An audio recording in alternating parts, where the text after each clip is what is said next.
The instructional strategy that I chose to talk about today is the five senses chart. The five senses chart will be explained throughout this workshop and can help with recapping real or imaginary events for students at any grade level and at any level of English competencies if the lesson is adapted with this strategy. However, for the purpose of this exercise, this strategy will be used in a grade 9 classroom under the topic of setting development in narrative writing.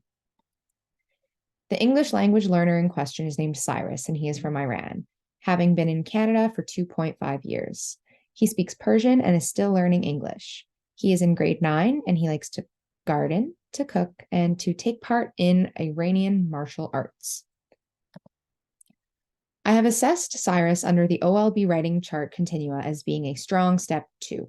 I hope that in the next month he will progress to a confident step 3. The grade 9 English curriculum expectation I decided to target was B1, oral and nonverbal communication, with a specific focus on 1.5 being on word choice, syntax, and grammar. Students are beginning the narrative unit. They will be asked to choose a location where their short story will take place. The goal in this student task is that the student is able to use descriptive language during formal and informal written and oral communication to describe their chosen location. Students will be asked to write a mini paragraph to summarize the setting that they will use later in the unit to help guide the setting development in their story. The five senses chart is a summarizing tool that allows for creativity. Due to the 5 guided questions on the chart, this graphic organizer enhances critical thinking while providing structure for the students. It also allows them to think independently. This strategy's rationale starts with forcing students to slow down their thinking process to pay attention to their 5 senses and how they react in different surroundings. Students will learn to organize their ideas and link paragraphs or sentences to one another by use of this organizer that helps with descriptive thinking and concise vocabulary. The teacher will first ask students what they are writing about. For the purpose of this activity, students will each choose a location. Then the teacher will list some descriptive words under each category that may help students fill out their charts accordingly.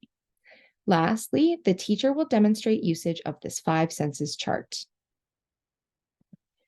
In the teacher example, the location chosen was a forest. After filling out the chart, the teacher combined their descriptions to make one cohesive mini paragraph about the setting in a forest.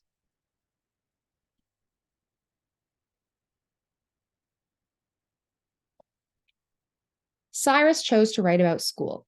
He listed his descriptions, then wrote his final paragraph.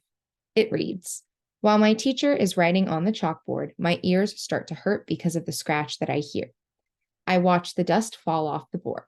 As I play with the corners of my test paper in front of me, I try not to focus on the smell of my stinky classmates. I start to taste the sweat that drips from my upper lip and wonder if I am the one who smells." Some of the benefits of the strategy include that it is a simple structure that allows for student creativity. This organizer introduces setting to students, and any student can succeed if the activity is tailored to their needs. The teacher is also easily able to assess student understanding.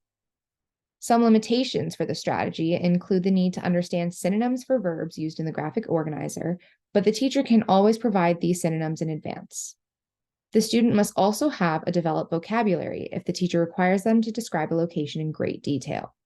The strategy is also not compatible with all disciplines like math. Finally, the teacher must allow for some time for students to build their vocabulary.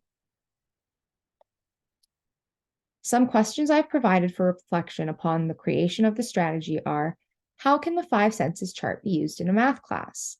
And are there any required modifications if one were to use this for different grade levels?